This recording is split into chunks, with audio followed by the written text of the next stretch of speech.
র‍্যাম্পে ভূত হাঁটিয়ে ২৬-এর প্রথম নির্বাচনী প্রচারে কমিশনকে তীব্র আক্রমণ শানালেন অভিষেক বন্দ্যোপাধ্যায়। আর ঠিক তখনই বদল করে ফের বদলার ডাক দিলেন শুভেন্দু অধিকারী।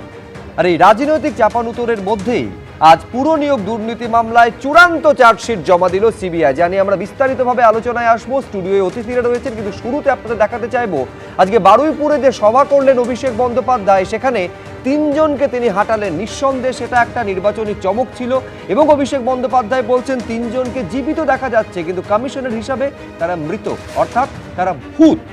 কিভাবে চমক দিলেন, কিভাবে কমিশনকে নিশানা করলেন তৃণমূলের সর্বভারতীয় সাধারণ সম্পাদক, দেখুন।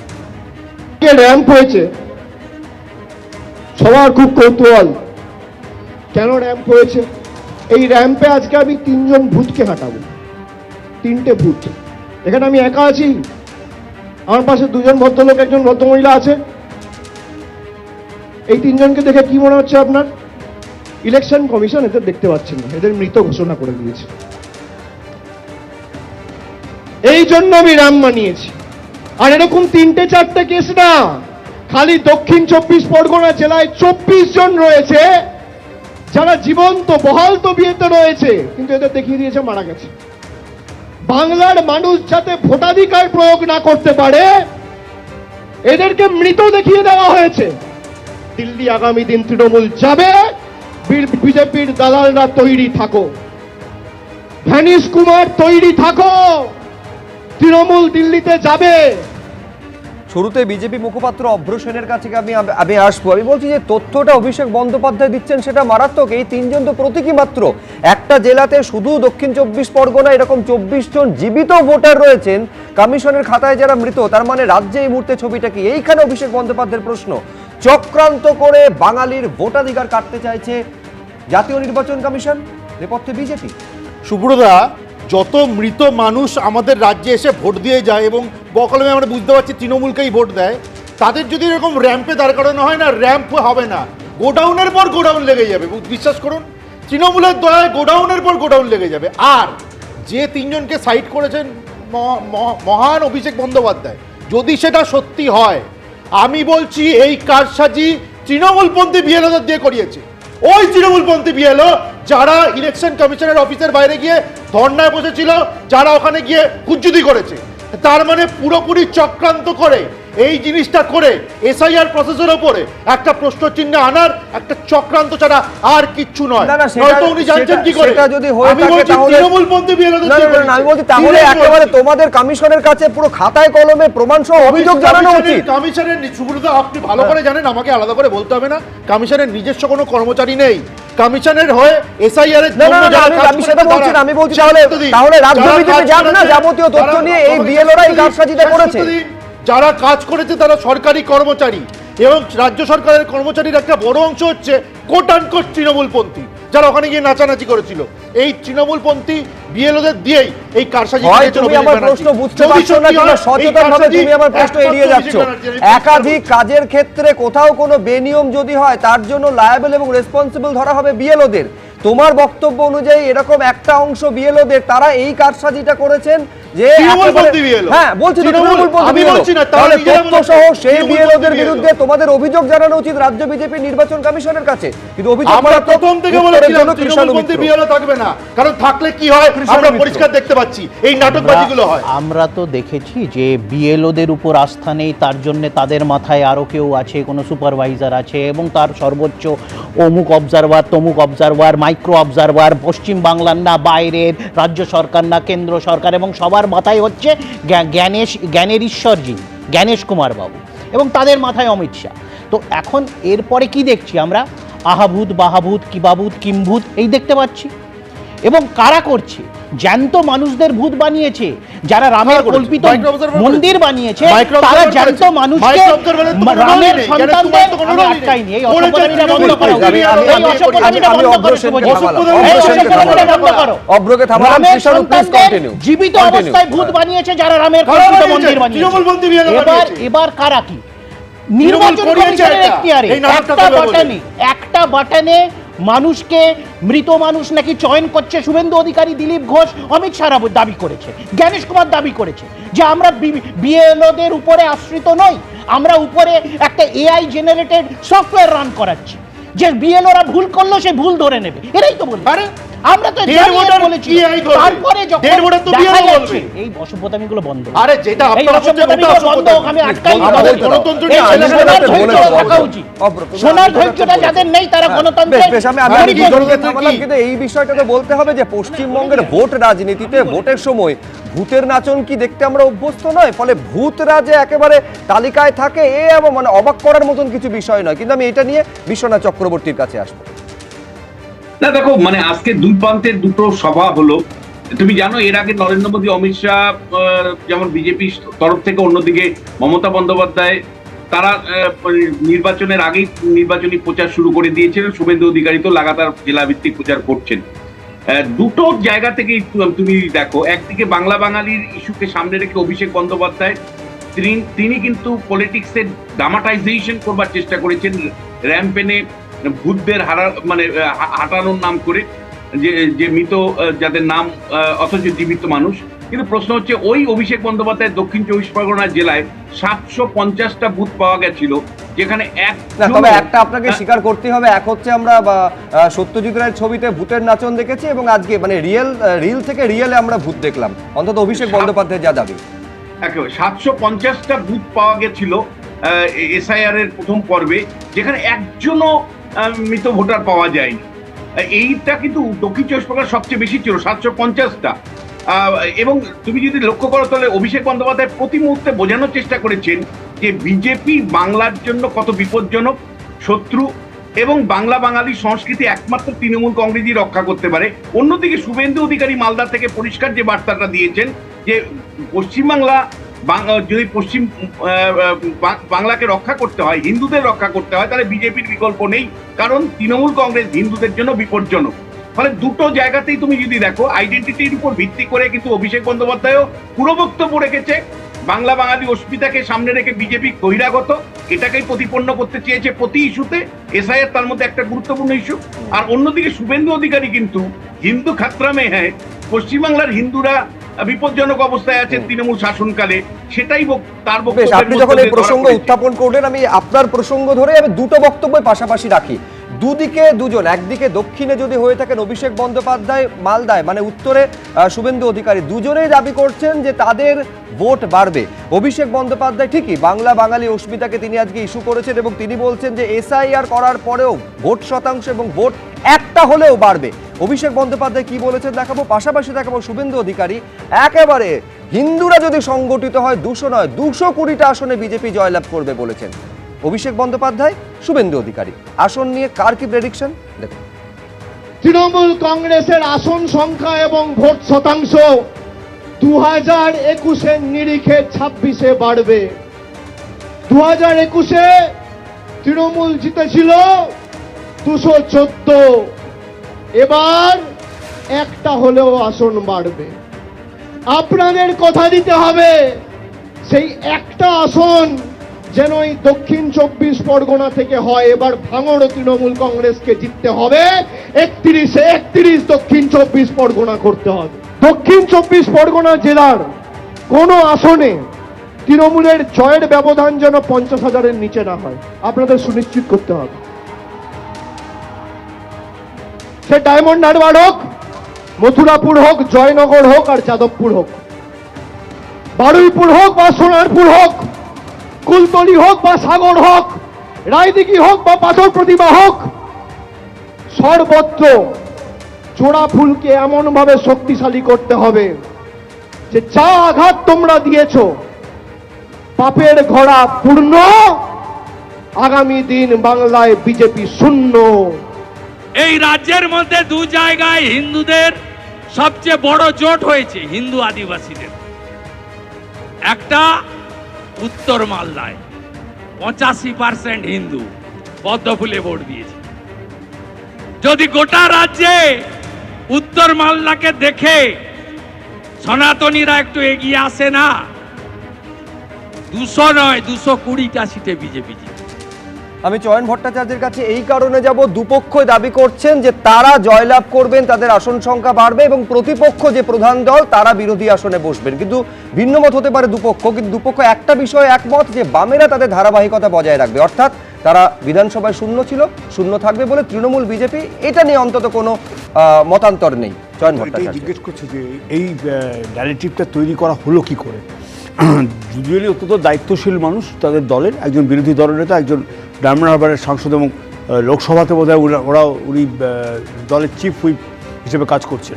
তো দুজনেই বলছেন যে, একজন বলছেন যে দক্ষিণ চব্বিশ পরগনার কোনো আসন যেন বিরোধীরা না পায়, আরেকজন বলছে 220টা 294-এর মধ্যে 220টা আসন জিতবেন। তার মানে দাঁড়াচ্ছে যেটা, সেটা হচ্ছে যে ওভারওয়েলমিং মেজরিটির দিকে এদের ইঙ্গিত।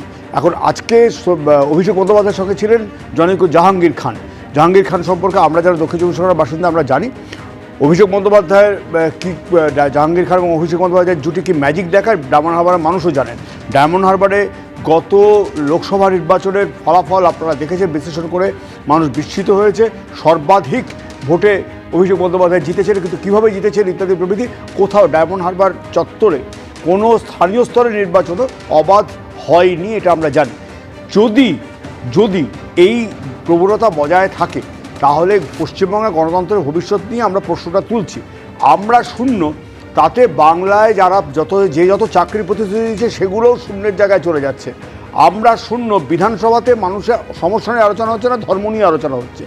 আমরা শূন্য, দেখা যাচ্ছে যে জনতার যে খিদের দাবি, পেট ভরা খাবারের দাবি, সেটা পর্যন্ত উড়ে যাচ্ছে। কোথায় উড়ে যাচ্ছে কেউ বুঝতে পারছে না। সবচেয়ে বড় কথা, নিয়োগ দুর্নীতি যে জায়গায় চলে গেছে। খাবারের দাবি বলেছেন তো, আজকে অভিষেক বন্দ্যোপাধ্যায় বলছেন তৃণমূল জিতলে দুমুঠো ভাত, বিজেপি জিতলে ধর্মের সংঘাত। এখন স্বচ্ছ নিয়োগের ব্যাপারটা অভিষেক বন্দ্যোপাধ্যায় গা থেকে ঝেড়ে ফেলছেন, মমতা বন্দ্যোপাধ্যায় ঝাড়তে পারছেন না। এবং আগামী দিন কজন স্বচ্ছভাবে নিযুক্ত হবে, যেসব প্যানেলগুলো আসছে সেটা নিয়েও প্রশ্ন উঠে যাচ্ছে। এবং যা আজকে আপনি যখন এই যে আজকে আলোচনাতে আপনাদের সূচিতে আছে, একজন মন্ত্রীর যাবতীয় সম্পত্তি বাজেয়াপ্ত হয়েছে। কোন জায়গায় গেলে এই করাপশনটা, কোন জায়গায় গেলে একটা মন্ত্রিসভা এইরকম প্রশ্নটা হচ্ছে বিরোধীরা দুর্নীতিকে ইস্যু করে মানুষের মধ্যে কতটা সেটাকে এস্টাবলিশ করতে পারছে। তার মানে একটা রাজনৈতিক দল তারা মিডিয়ার মুখাপেক্ষী হয়ে থাকে, তারা মানুষের মধ্যে নিজেদের জায়গা তৈরি করার জন্য।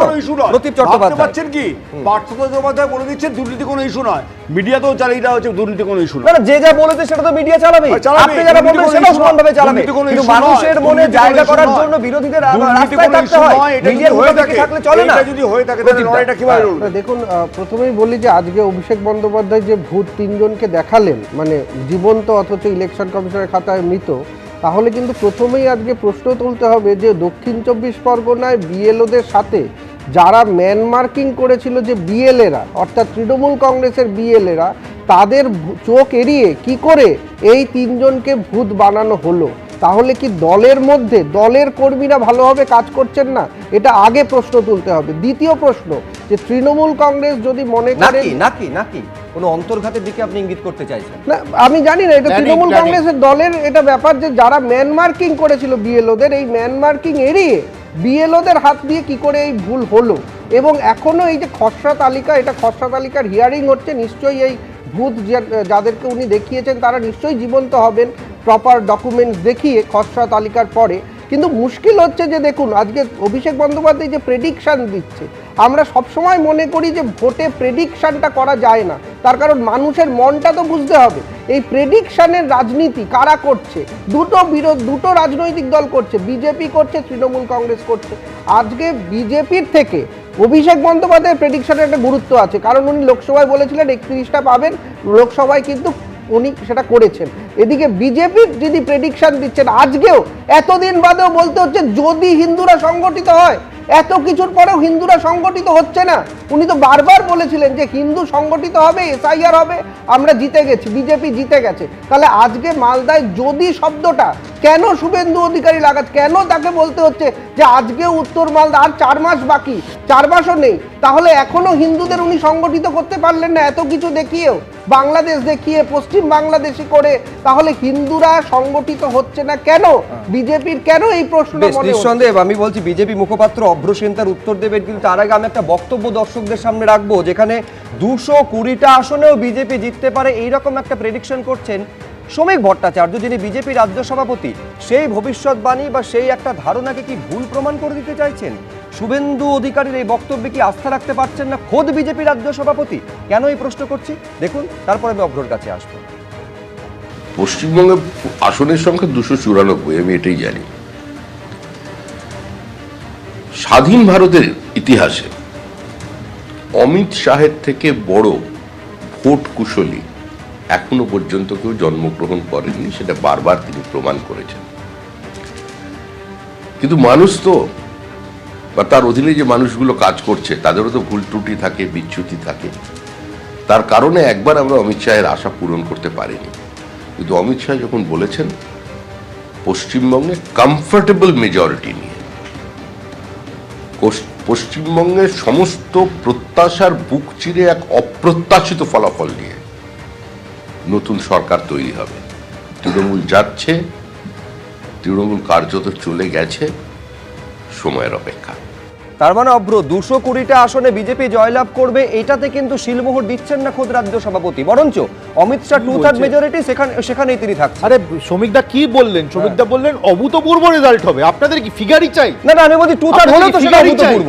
প্রত্যেকের বক্তব্য সেম দাদা, আপনার ইন্টারপ্রিটেশন আলাদা হতে পারে। আমিও এখানে এসে বলে যাচ্ছি না না, এটা তো বলছেন না যে শুভেন্দু অধিকারী যা বলেছেন সেটাই হবে। সরকার গঠন করব, 2/3 উপরে আসন আমরা সংখ্যাটা পাবো। কত? পরিষ্কার সংখ্যাটা শুভেন্দু অধিকারী 220 বলছেন, যেটা বিজেপি রাজ্য সভাপতি একমত হচ্ছেন না। তাহলে এটা প্রশ্ন করুন যে না এরকম 2/3 বলবে না, ডাইরেক্ট সংখ্যা বলে দাও, এটা বলে দিন না। আপনার দলের নেতা শুভেন্দু অধিকারী 220 বলছেন, একদম বলে দিচ্ছি 220 বলে।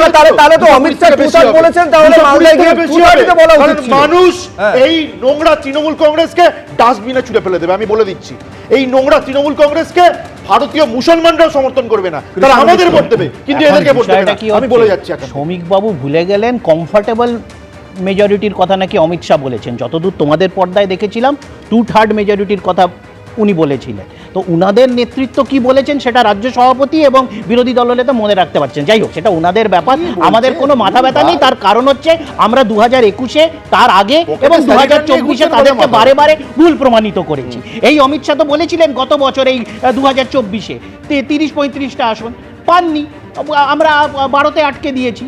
এবং যেটা বিশ্বনাথ দা বললেন যে 750 নাকি বুথে কোনো মৃত ছিল না, আরে এটাই তো সিলেক্টিভ লিগ, এটাই তো অভিষেক বন্দ্যোপাধ্যায় বলছে বিশ্বনাথ বাবুদের সান্ধ্য আলোচনার সুবিধা করার জন্য তথ্য বিকৃত করে নির্বাচন কমিশন বিজেপির মতো ওই সিবিআই সূত্রের খবর মতো নির্বাচন কমিশন হোয়াটসঅ্যাপে ইনফরমেশন দিচ্ছে, যার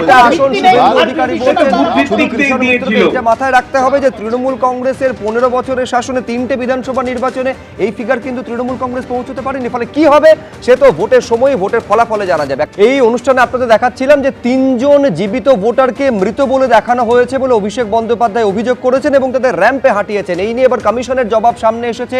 সংশ্লিষ্ট জেলা নির্বাচনী আধিকারিকদের থেকে রিপোর্ট চেয়েছেন সিইও বলে কমিশন সূত্রে খবর পাওয়া যাচ্ছে। ভুল ভ্রান্তি হতে পারে, তবে তার সংখ্যা খুব কম। রিপোর্ট এলে বিএলওর বিরুদ্ধে ব্যবস্থা গ্রহণ করা হবে। এটা খসড়া তালিকা, এত ট্রান্সপারেন্সি আছে, একটাও রিপোর্ট আসেনি, জানাচ্ছেন রাজ্যের মুখ্য নির্বাচনী আধিকারিক মনোজ কুমার আগরওয়াল। আর এইবার আপনাদের দেখাবো পুরো নিয়োগ দুর্নীতি মামলায় চূড়ান্ত চার্জশিট আজকে জমা দিল সিবিআই। চার্জশিটে অভিযুক্ত হিসেবে দেখানো হয়েছে আইএএস জ্যোতিষ্মান চট্টোপাধ্যায়কে। এছাড়াও 8টি পুরসভায় 600-র বেশি বেআইনি চাকরি হয়েছে বলে দাবি করা হয়েছে সিবিআই এর জমা দেওয়া এই ফাইনাল চার্জশিটে। এই চার্জশিটে রয়েছে কি, ঠিক কি দাবি করেছে সিবিআই, বিস্তারিতভাবে জানবো, কথা বলবো। প্রকাশ সিনহা আমাদের প্রতিনিধি রয়েছেন ফোন লাইনে। প্রকাশ, দেখো সুরজিৎ, চূড়ান্ত চার্জশিট জমা পড়েছে এবং চার্জশিটের নাম রয়েছে একজন আইএএস অফিসার জ্যোতিষ্মান চট্টোপাধ্যায়। এবং যেটা সিবিআই সূত্রের খবর, এই চার্জশিটে তারা কিন্তু কোর্টকে, অর্থাৎ চার্জশিটে দাবি করছে সিবিআই এর আধিকারিকরা যে মোট 600-টির বেশি বেআইনি চাকরি হয়েছিল। কোন কোন পুরসভায় হয়েছিল? এমন 8টি পুরসভার নাম রয়েছে, দক্ষিণ দমদম পুরসভা, উত্তর দমদম পুরসভা সহ বড়নগর পুরসভা সহ 8টি পুরসভার নাম রয়েছে, যেখানে সিবিআই তরফে দাবি করা হচ্ছে যে তদন্ত করতে গিয়ে একাধিক তথ্য প্রমাণ এবং নথি তাদের হাতে রয়েছে, যেটা দেখে সামনে তারা মনে করছেন যে দুর্নীতি হয়েছে। এবং কিভাবেই দুর্নীতি হয়েছিল, ডিএলবি একটি সংস্থা যে কিন্তু এই সমস্ত নিয়োগ প্রক্রিয়ার উপরে নজরদারি চালায়, তখন ডাইরেক্টর ছিলেন জ্যোতিষ্মান চট্টোপাধ্যায়। এবং এই চার্জশিটে সিবিআই এর দাবি যে জ্যোতিষ্মান চট্টোপাধ্যায় যিনি ডাইরেক্টর ছিলেন তিনি পুরোটাই জানতেন যে বেআইনিভাবে চাকরি দেওয়া হচ্ছে, বেআইনিভাবে এবিএস ইনফোজোন অঞ্চলের সংস্থা তাকে বরাদ দেওয়া হচ্ছে এবং সেখানে ওএমআর শিট ম্যানিপুলেট করে চাকরি দেওয়া হচ্ছে। এবং এই দাবি সামনে রেখে কিন্তু আমরা দেখতে পাচ্ছি আজকে সিবিআই এর গোয়েন্দারা কোর্টে পৌঁছে যান এবং চার্জশিট জমা দিয়েছেন। এই চার্জশিটে একজন আমলা আইএস অফিসার জ্যোতিষমান চট্টোপাধ্যায়ের নাম রয়েছে। কিন্তু আমরা যেটা দেখলাম যে এই চার্জশিটে তদন্ত চলাকালীন একাধিক প্রভাবশালী বাড়িতে গিয়ে তল্লাশি অভিযান চলেছিল। বিভিন্ন সময় কিন্তু সিবিআই সূত্র মারফত বা ইডি সূত্র মারফত আমরা খবর পেয়েছি যে একাধিক প্রভাবশালীদের নাম সামনে এসেছিল। আজকের এই চূড়ান্ত চার্জশিট দেওয়ার মানেই হচ্ছে যে তদন্ত প্রক্রিয়া শেষ, অর্থাৎ যে প্রভাবশালীদের নাম সামনে এসেছিল বা এতদিন ধরে যাদের বাড়িতে গিয়ে তল্লাশি অভিযান চালানো হলো, একাধিক তথ্য সামনে আসলো, তাদের কারোর নাম এই চার্জশিটে নেই। তাহলে স্বাভাবিকভাবে একটা প্রশ্ন আইনজীবীরা যেটা তুলছে, তাহলে কি প্রত্যেকে ক্লিন চিট পেয়ে গেল? বেশ প্রকাশ, আপাতত তোমাকে ধন্যবাদ। আমি এইখানে একেবারে কৃষ্ণ মিত্রের কাছে আসতে চাইবো। তা 8টি পুরসভায় 600-র বেশি বেআইনি চাকরি হয়েছে, এইটা কিন্তু সিবিআই তদন্ত সম্পূর্ণ করার পর যে ফাইনাল চার্জশিট জমা দিয়েছে সেখানে দাবি করছে। তার মানে কৃষ্ণদা, স্কুলে চাকরি থেকে পুরসভায় চাকরি সবেতে দুর্নীতি প্রমাণ করতে হবে তো, না তো সেইগুলো তো বারবার দেখছি। এইভাবে সিবিআই ইডি বলেছিল প্রফুল্ল পটেলের 1000 কোটি টাকার বেআইনি সম্পত্তি তাকে ক্রোক করা হয়েছিল। তারপরে প্রফুল্ল পটেল কি অদ্ভুত একটা জাদুই বিষয় আমরা দেখলাম যে বিজেপির সাথে যখন যুক্ত হলো তার দল, তার এই 1000 কোটি টাকা সম্পত্তি থেকে ক্রোক উঠে গেল। তো এইগুলো কেন করা হচ্ছে এর পেছনে তো বারবার দেখছি রাজনৈতিক অভিসন্ধি। এটা তো কোনো দুর্নীতি খোঁজা হচ্ছে না। দুর্নীতি খোঁজা হলে আমরা দেখতাম সেইগুলো কোর্টে গিয়ে প্রমাণিত হচ্ছে। কোর্টে আমরা দেখছি বারবার আদালতের নির্দেশে হচ্ছে। বিগত 5-6 বছরে আমরা দেখেছি বিভিন্ন কোটাতে মিথ্যে অ্যাফিডেভিট দিয়ে আইএস পরীক্ষাতে তারা আইএস হয়েছে, বিভিন্ন জায়গায় পোস্টিং হয়েছে, পরে দেখা গেছে কেউ হ্যান্ডিক্যাপ কোটা, কেউ কোটা মিথ্যে প্রমাণিত হয়েছে, যারা কেউ হ্যান্ডিক্যাপ নয়, যারা কেউ সেই কোটার ভুক্তভোগী নয়, কিন্তু তারা সেই কোটাতে চাকরি পেয়ে গেছে। কিন্তু ব্যবস্থা কোথায় হয়েছে? আমরা তো 5 বছরে কাউকে গ্রেপ্তার, কোনো কেন্দ্রীয় সরকারি কোনো পদক্ষেপ দেখিনি। কিন্তু এইটা পুরোপুরি এদের কনভিকশন রেট দেখো, সিবিআই 5%। আমি উত্তর নেব, অভ্রসেন। দেখুন, সবাই খারাপ, বিজেপি খারাপ, ইডি খারাপ, সিবিআই খারাপ, কোর্ট খারাপ, সবাই খারাপ। একমাত্র সৎ, একমাত্র ভালো হচ্ছে তৃণমূল কংগ্রেস। এই তৃণমূল কংগ্রেসের চোর চাদুরা হচ্ছে সবচেয়ে ভালো, সবচেয়ে সৎ। এবং সবচেয়ে সৎ বলেই কিন্তু যখন ক্ষমতায় আসেনি তখন তারা দেয়ালে দেয়ালে লিখতো যে সততার প্রতীক, সততার প্রতীক। কিন্তু এখন এত সততা বেড়ে গেছে যে একটা দেয়ালে লেখার সাহস নেই এদের। এদের মুখপাত্ররা টেলিভিশনে এসে এইসব বড় বড় ডায়লগ বেড়ে যায়, কিন্তু এমন নির্লজ্জ দেখুন এখানে ডায়লগ বেড়ে যায়। আমি কৃষ্ণ মিত্রকে থামালাম, শেষ করে নিলাম। একটা দেয়ালে লিখতে পারি না যে ওরা সততার প্রতীক। সবচেয়ে বড় চোর ছ্যাচর বাটপার হচ্ছে এই তৃণমূলে রয়েছে। সবচেয়ে বড় চোর ছ্যাচর বাটপার। কিন্তু আমি বলছি সেইটা আলটিমেটলি অভ্র, এইটা তো আলটিমেটলি আদালতে গিয়ে সিবিআই কে প্রমাণ করতে হবে কনভিকশনটা কোথায়। একাধিক দুর্নীতির অভিযোগের তদন্ত সিবিআই ইডি করেছে, কতজনকে কনভিক্ট করতে পেরেছে? দেখুন, আদালতে প্রমাণ হবে, সব গাড়োতে ঢুকবে। কিন্তু আমার প্রশ্ন হচ্ছে, সব কাজ ইডি সিবিআই করছে, রাজ্যের যে এক্সিকিউটিভ বডিজ গুলো আছে, অ্যান্টি করাপশন ব্যুরো আছে, ইকোনমিক অফেন্সেস উইং আছে, তারা কি বসে বসে আঙ্গুল চষে? এই যে একের পর এক সব ক্ষেত্রে দুর্নীতি হচ্ছিল, পৌরসভা থেকে স্কুল কোথাও বাদ রাখেনি। সেখানে দাঁড়িয়ে এত যে দুর্নীতি হলো, রাজ্য সরকারের অধীনস্থ এই যে এক্সিকিউটিভ বডিজ গুলো কিচ্ছু করেনি। সব তো করছে সিবিআই, সব তো করছে ইডি। আমি আইনজীবী বিক্রম বন্দ্যোপাধ্যায়ের কাছে আসবো, দুজনকে থামালাম। আমি শুধু দর্শকদের একটু স্মরণ করিয়ে দেব, এই যখন পুর নিয়োগে দুর্নীতির অভিযোগটা সামনে আসে, ইডির আইনজীবী দাঁড়িয়ে আদালতে কি বলেছিলেন যে সরকারি চাকরিতে এত দুর্নীতি হয়েছে যে ভগবান শ্রীকৃষ্ণ ছাড়া এই রাজ্যকে কেউ বাঁচাতে পারবে না। তারপরে ইডি কি বলেছিল, রেড চার্ট সামনে এনেছিল। ইডি সূত্রে যেটা খবর পেয়েছিলাম আমরা, যে শ্রমিকের চাকরি 4 লক্ষ টাকায় বিক্রি হয়েছে, গাড়ি চালকের চাকরি 4 লক্ষ টাকা, সাফাই কর্মী 4 লক্ষ টাকা থেকে শুরু করে টাইপিস্টের চাকরি 7 লাখ টাকায় বিক্রি হয়েছে বলে ইডি একেবারে আদালতে দাঁড়িয়ে একটা রেড চার্ট সামনে এনেছিল। এবং তারপর আপনারা জানেন যে প্রচুর মন্ত্রী থেকে শুরু করে তৃণমূলের নেতা, বহু প্রভাবশালীর নাম সামনে এসেছিল। কিন্তু বিস্ময়ের যেটা জায়গা বিক্রম, যে আজকে ফাইনাল চার্জশিট জমা দিল সিবিআই, মানে তদন্ত শেষ, একজনও প্রভাবশালী মন্ত্রী বা কোনো শাসক দলের নেতার নাম নেই। দেখুন, কৃষ্ণবাবু বলছিলেন যে এটা পলিটিক্যাল ইস্যু বানানো হচ্ছে। প্রথমত এই যে মামলাগুলো হয়েছিল এগুলো কোনো পলিটিক্যাল ইস্যু না। যারা ক্যান্ডিডেট তারা নিজেরা এসে মামলা করেছিল এবং কোর্ট অর্ডার দিয়েছিল। দ্বিতীয় বিষয়টা হলো সিবিআই যখন মামলাটা নেয়, আমি এটা বলবো না যে শুরুর দিকে সিবিআই খারাপ তদন্ত করেছে, শুরুর দিকে কিন্তু সিবিআই ভালোই তদন্ত করেছে, কারণ গাজিয়াবাদে গিয়ে 22 লক্ষ ওএমআরকে তারা রিট্রাইভ করেছে ডেটা পঙ্কজ বানসালের ডেটা। সিবিআই তদন্ত করতে করতে, ইডি তদন্ত করতে করতে আমরা দেখেছিলাম তারা মিউনিসিপ্যালিটি স্ক্যামেরও তারা বিভিন্ন যারা উইটনেস তাদেরকে জেরা করে তারা পেয়েছিলেন এবং তারা মিউনিসিপ্যালিটি স্ক্যাম নিয়ে এগিয়ে গিয়েছিলেন এবং মিউনিসিপ্যালিটি স্ক্যাম নিয়ে, রিক্রুটমেন্ট স্ক্যাম নিয়ে অনেক দূর অবধি সিবিআই এবং ইডি তদন্ত করেছিলেন। কিন্তু আমরা এটা বুঝতে পারছি না একটা লেভেল অবধি যাওয়ার পরে তারপরে যেন এবং সিবিআই কোর্ট এটাও বলেছিল যে শিক্ষা দুর্নীতির সঙ্গে পুরো দুর্নীতি একে অপরের সঙ্গে সম্পর্কযুক্ত। একে অপরের সাথে সম্পর্কযুক্ত, শুধু পুরো দুর্নীতি না, আরও পশ্চিমবাংলায় যত রিক্রুটিং এজেন্সি আছে এবং যত এক্সামিনিং বডি আছে এগুলোর মধ্যে পুরোপুরিভাবে দুর্নীতি ছেয়ে গেছে। আমরা নিজেরাও মামলা করতে গিয়ে বুঝেছিলাম এবং যেটা যেভাবে উঠে এসেছিল মামলা করার সময়, আলটিমেটলি আমরা দেখছি একটা লেভেলের পরে গিয়ে কোথায় যেন সিবিআই বা ইডি এরা কিরকম যেন হারিয়ে যাচ্ছে। এটা আমরা বারবারই দেখতে পাচ্ছি। আমরা আদালতের কাছে আবারও এটা নিয়ে যাব, এটা নিয়ে ইয়ে করবো, কিন্তু একটা জিনিস মেনলি দেখবেন, যতক্ষণ আদালত এই টোটাল তদন্তটাকে মনিটর করছিল ততক্ষণ পর্যন্ত কিন্তু তদন্ত বেশ গতি নিয়ে এগোচ্ছিল। তারপরে আদালতের তদন্তর মনিটরিং, কারণ আদালতে প্রচুর মামলা হয়, শুধু তো এই মামলা নিয়ে আদালত থেমে থাকবে না, প্রচুর মামলা হয়। সেখান থেকে আমরা দেখলাম ইডি বা সিবিআইটা কোথার থেকে যেন ব্যাপারগুলোকে আরও নরম করে দিল বা আরও জিনিসটাকে হালকা হয়ে গেল। কারণ এই যে এত বড় তদন্ত হয়েছে, আমি এটা বিশ্বাস করি না যে শুধু পার্থ চট্টোপাধ্যায় বা শুধু চন্দ্রনাথ সিনহা এরকম একজন দুজন মন্ত্রী এর মধ্যে, যেখানে বৃহত্তর প্রাতিষ্ঠানিক দুর্নীতি প্রতিটা স্টেপে, মানে অ্যাপ্লিকেশন ফর্ম জমা থেকে একদম চাকরি নিয়োগ প্রক্রিয়া পর্যন্ত প্রতিটা স্টেপে ইলিগ্যালিটি, প্রতিটা স্টেপে দুর্নীতি হয়েছে।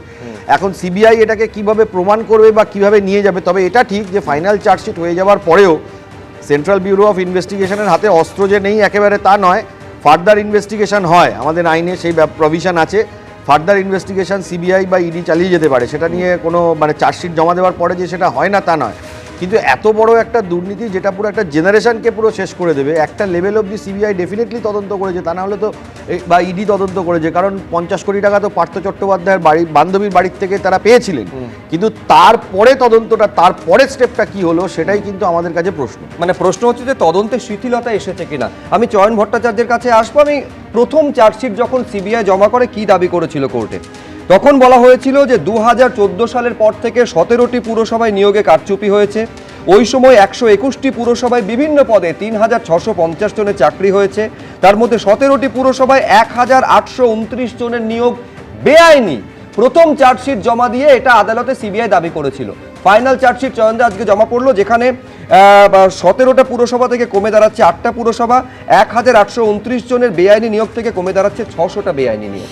দেখুন, এই প্রথম তো ওনার নামে এই চার্জশিটটা এলো না, এর আগে একটা নিয়োগ দুর্নীতির চার্জশিট ছিল, সেটা প্রাথমিক নিয়োগের। এটা 31শে জুলাই সম্পত্তির নথি চাওয়া হয়েছিল, 7ই আগস্ট উনি গিয়ে দিয়ে আসেন, তারপরে আবার চার্জশিট। এইটা দ্বিতীয় পর্যায়ে এই ঘটনাটা একদম সরাসরি সামনে চলে এলো। চন্দ্রনাথ সিনহা, আমি এখনো চন্দ্রনাথ সিনহার পার্টে আসিনি। আমি বলছি পুরো নিয়োগ দুর্নীতিতে যা চার্জশিট জমা দিয়েছে ফাইনাল, মানে প্রথম চার্জশিটে যেটা দাবি করেছিল এবং ফাইনাল চার্জশিটে যেটা দেখা যাচ্ছে তার মধ্যে একটা ফারাক। এবং খেয়াল করবেন, সব নিয়োগ দুর্নীতির ক্ষেত্রে যেটা দেখা যায় যে মাথা অবধি কিন্তু তদন্তকারীরা পৌঁছচ্ছেন। এটা আমি প্রতিবারই আপনাদের বলেছি এবং ওই কারণেই আমাদের এই নিয়োগ দুর্নীতি থেকে শুরু সমস্ত তদন্তগুলোই আটকে যাচ্ছে। অভয়ার মৃত্যু হত্যা তদন্ত ওইভাবে আটকে গেল। আমরা এখানে খুব স্পষ্টভাবে জানতে চাইছি যে আমরা যারা যখন যুক্ত হচ্ছেন তখন প্রশাসনিক সর্বোচ্চ স্তরের সবুজ সংকেত ছাড়া আমলারা যুক্ত হন না। একজন আমলার নাম বারবার চলে আসছে, তো তিনি যুক্ত, একটা এজেন্সির মারফত নিয়োগ হয়েছে। সমস্তটা প্রশাসনিক সর্বোচ্চ স্তর থেকে যদি না আসে সবুজ সংকেত, তাহলে তো হতে পারে না। এবং এটা রাজনৈতিক যে যোগাযোগ রয়েছে এটা নিয়ে আমাদের অন্তত কোনো সংশয় নেই। আজকে আমি এই প্রশ্নটা বাড়তি যুক্ত করতে চাইছি। বুথ পিছু 248টা করে চাকরির খতিয়ান মুখ্যমন্ত্রী দিয়েছেন। এই 248টার মধ্যে এই ভেজাল চাকরিগুলো রয়েছে কি, এই প্রশ্নটা তো আমরা তুলবই। কারণ এমপ্লয়মেন্ট ব্যাংকের কত কথা বলা হয়েছিল, এমপ্লয়মেন্ট ব্যাংক কি আমাদের টাকা পয়সার ব্যাংকে রূপান্তরিত হচ্ছে, এই প্রশ্ন উঠবে। তার কারণ স্বচ্ছ নিয়োগ গত 14 বছরে কার্যত হয়নি, বারবারই নইলে বিক্রমদের আদালতে দৌড়তে হতো না। এবং যে আমরা কিন্তু বিরোধী দল হিসেবে, আমরা বিধানসভাতে তো আমরা শূন্য, স্বাভাবিক বিধানসভাতে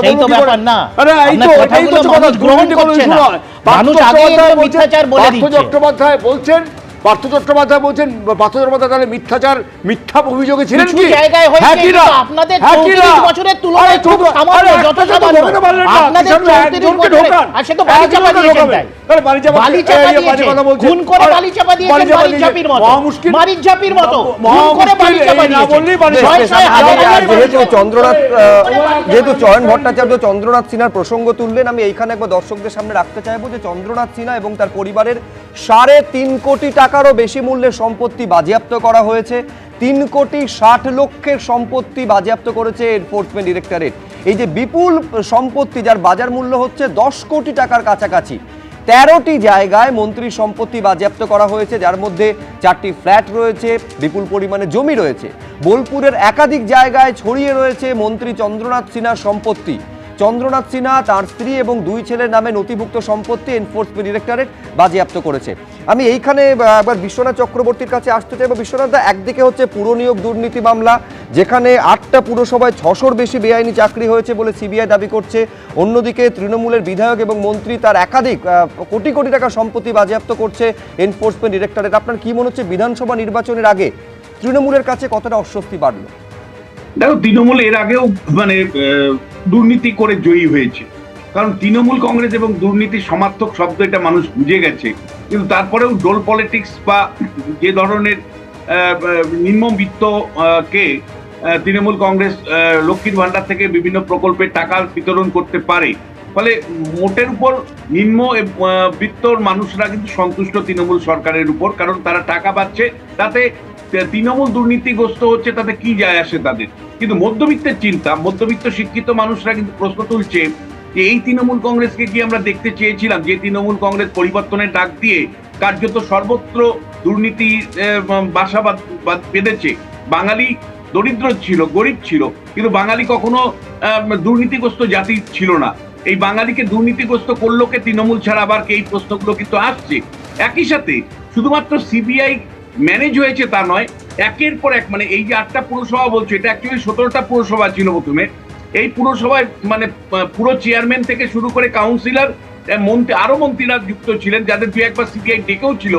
এদেরকে কি করে ম্যানেজ করলো? বিরোধীদের অভিযোগ, একটা অংশের অভিযোগ অবশ্যই, যে টাকার বিনিময়ে সিবিআই ইডি অফিসাররা ম্যানেজ হয়েছে। এই অভিযোগটা কিন্তু বিভিন্ন স্তর থেকে এসেছে। না, এটা আপনি আমাকে এর কথা মনে করিয়ে দিচ্ছেন যে দিলীপ ঘোষ তো একটা সময় বলেছিলেন যে কেউ লক্ষ টাকায়, কেউ কোটি টাকায় ম্যানেজ হয়ে যায়, সিবিআইয়ের জন্য তিনি বলেছিলেন, তারপরে সেই জন্য ইডি এসেছে। আপনি কি সেই দিকেই আঙুল তুলছেন নাকি?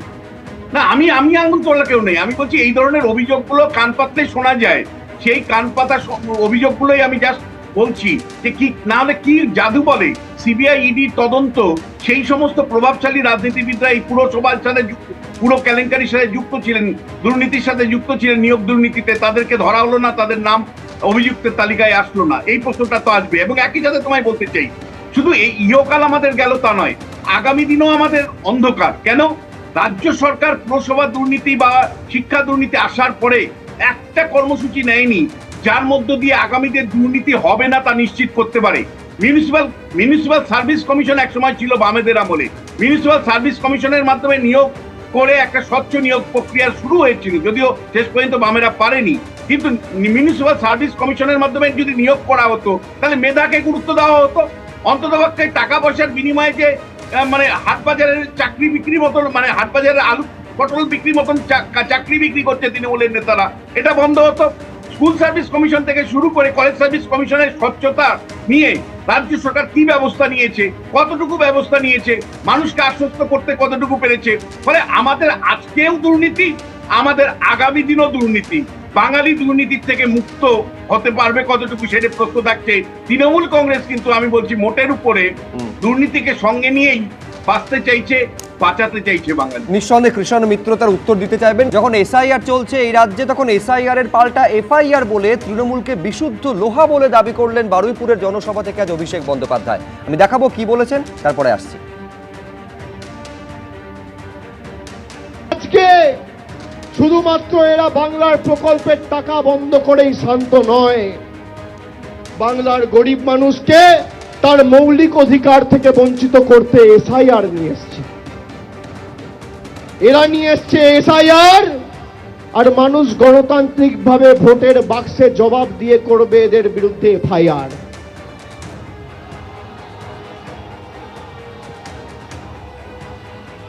বিশুদ্ধ লোহা দেখেছেন?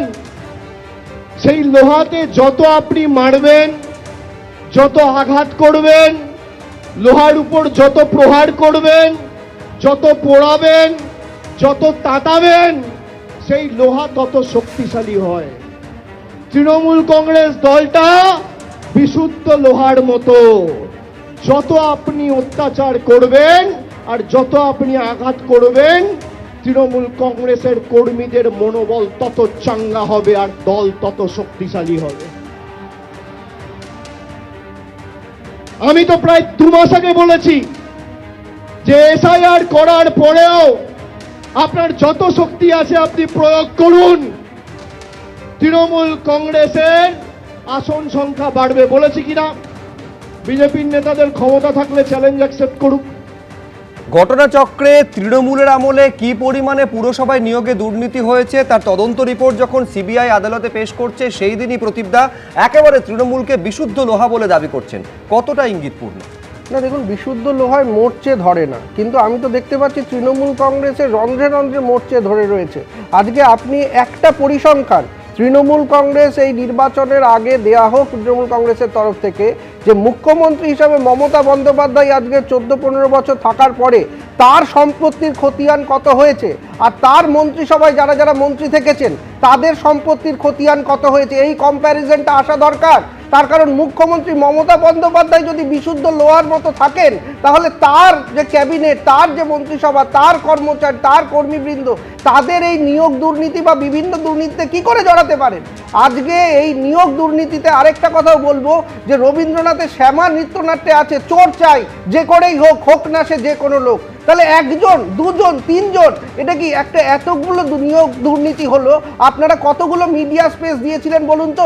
সমস্ত পুরসভার প্রাক্তন চেয়ারম্যানদের বাড়িতে হানা হচ্ছে, যাচ্ছে, আমরা উৎসুক হয়ে তাকিয়েছিলাম যে হ্যাঁ এবারে কিছু একটা বেরোবে। তারপরে কি দেখলাম? 2 জন 3 জন, 1 জন আইএএস অফিসার, 1 জন মন্ত্রী। এটা কি সিবিআই এর ওপরে তো মানুষের আস্থা চলে যাবে? যে যা হোক করে একজনকে বলে এই ইলেকশনের আগে দিয়ে দিলাম, নির্বাচনের আগে, যে আমাদের চার্জশিট কমপ্লিট, ফার্দার ইনভেস্টিগেশন কবে হবে দেখা যাবে। নিশ্চয় আমি বলছি অভ্রতার উত্তর দেবে, তার আগে কৃষ্ণ মিত্র। দেখো প্রবলেমটা কি হচ্ছে, যে রাজনৈতিক আমি একটু আগে বলেছিলাম, এখন বিশ্বনাথ দাসদের আক্ষেপ হচ্ছে যে তারা যেটা পলিটিক্যালি ঠিক করছে সেটা বাস্তবে সিবিআই বা ইডি প্রমাণ করতে পারছে না। তার কারণ হচ্ছে সেটা তো নেই। সেটা প্রমাণ করতে গেলে সঠিকভাবে বলতে হবে যে প্রধানমন্ত্রীর দপ্তরে বছরের পর বছর কিরণ পাটেল বলে একজন ভুয়ো আধিকারিক ছিলেন আইএস সেজে, তাকে চয়ন করা যায়নি এবং ব্যবস্থাও হয়নি, তার বিরুদ্ধে কোনো ব্যবস্থা হয়নি। কারা তাকে চয়ন করলো, কারা তাকে রিক্রুট করলো, ধরা হয়নি। উত্তরপ্রদেশে 69,000 শিক্ষক নিয়োগে দুর্নীতি, 69,000 শিক্ষক নিয়োগ দুর্নীতি। মানুষ কিন্তু এই সব খবর মিথ্যা কথা বলবেন না, না কোনো দুর্নীতি ছিল না, কোনো দুর্নীতি ছিল না। রিজার্ভেশন পলিসি নিয়ে প্রশ্ন ছিল, রিজার্ভেশন পলিসি নিয়ে প্রশ্ন ছিল, মিথ্যা কথা বললে চলবে না। এই হচ্ছে তৃণমূল, বারবার হারবে, বিশুদ্ধ বাটপার, বিশুদ্ধ বাটপার, বিশুদ্ধ বাটপার। আমি কৃষ্ণ মিত্রকে থামালাম। অভ্রসেন, দেখুন দেখুন, বিশুদ্ধ লোহা কিনা জানি না। আচ্ছা ঠিক আছে, এবার আমাকে বলতে বলেছে, আমাকে বলতে বলেছে। আরে বাবা আমাকে বলতে বলেছে, বিশুদ্ধ লোহা কিনা জানি না, কিন্তু বিশুদ্ধ কয়লা বটে। কারণ বিশুদ্ধ কয়লার একটা ভালো গুণ আছে, আপনি যত গালে ঘষবেন তত গায়ে চকচক করবে, কারণ আপনি মানুষের থেকে অনেক দূরে। আপনার বাড়িতে ঝাড়বাতি, আপনার বাড়িতে এসকেলেটর, আপনি চালে কয়লা ঘষেন। তো এরা হচ্ছে বিশুদ্ধ বাটপার দল। একটাই বিশুদ্ধ জিনিস এরা, বাটপারি। এর বাইরে আর কিচ্ছু না, সব জায়গায় চুরি, সব জায়গায় পাটপারি। আমি বলছি চুরিটা করলো কে সেটা তো স্থির করবে তদন্ত, যে তদন্তটা সিবিআই বা ইডি করছে। কিন্তু এই তদন্তে কতটা আস্থা আইনজীবী হিসেবে বিক্রম বন্দ্যোপাধ্যায় রাখছে, আমি অবশ্যই তার থেকে জানতে চাই। দেখুন এইখানে সিবিআই বা ইডি যে তদন্ত করছে, যেখানে লিপস অ্যান্ড বাউন্স কোম্পানিটা, আমি জানি না কৃষাণুবাবু কি বলবেন, এই লিপস অ্যান্ড বাউন্স কোম্পানিটা নিয়ে কিন্তু তদন্ত হলো, অনেক কিছু হলো, তারপরে আমরা কি দেখলাম, আলটিমেটলি কিছু দেখতে পেলাম না। লিপস অ্যান্ড বাউন্স কোম্পানিটার নামে যখন তদন্তটা পুরোটা হলো, তার সঙ্গে আমরা দেখলাম ইডির চার্জশিটে অভিষেক বন্দ্যোপাধ্যায় বলে একজন জনৈক, তার নাম উঠে আসলো। তার বাবার নাম কি, তার অ্যাড্রেস কি, তার আইডেন্টিফিকেশান কি, আজও আমরা জানতে পারলাম না। এগুলো কিন্তু মানে ম্যাটার অফ রেকর্ড, এগুলো ঘটনাটা ঘটেছে, কি তদন্ত ঘটলো কেউ জানে না। হ্যাঁ, এত বড় একটা দুর্নীতি পশ্চিমবাংলায় হয়ে গেল, এবং এটা কিন্তু ঘটনা যে অনেকে হয়তো ভাবছেন যে দুর্নীতিটা নিয়ে মানুষ কনসার্ন না, মানুষ কিন্তু কনসার্ন দুর্নীতিটা নিয়ে। এই যে আপনারা দেখছেন যে এসআইআর নিয়ে তৃণমূল বারবার আক্রমণ করছে, এটা কিন্তু একটা প্ল্যান। প্ল্যান করে এই এসআইআরটাকে নিয়ে একটা রাজনৈতিক ইস্যু করা হচ্ছে। এসআইআরে যে আতঙ্কটা সৃষ্টি হয়েছে বিভিন্ন সময় আমরা দেখছি, বিএলওরা আতঙ্কিত হয়ে যাচ্ছে, মানুষ আতঙ্কিত হয়ে যাচ্ছে, এটা কিন্তু বেসিক্যালি একটা প্ল্যান করে বাজারের মধ্যে বা রাজনীতিগতভাবে রাজনীতি করার জন্য এই আতঙ্কটা সৃষ্টি করা হয়েছে। কারণ তৃণমূল দলটার বা এই যে রাজ্য সরকারের যারা নেতৃত্ব দিচ্ছেন এদের কিন্তু এটা ছাড়া আর কোনো ইস্যু নেই। বেশ বেশ, আমি আজকে- আমি আজকে আপাতত শিক্ষা বিক্রমকে ধন্যবাদ, সকলকে ধন্যবাদ জানাবো। আপাতত এই আলোচনা শেষ করব।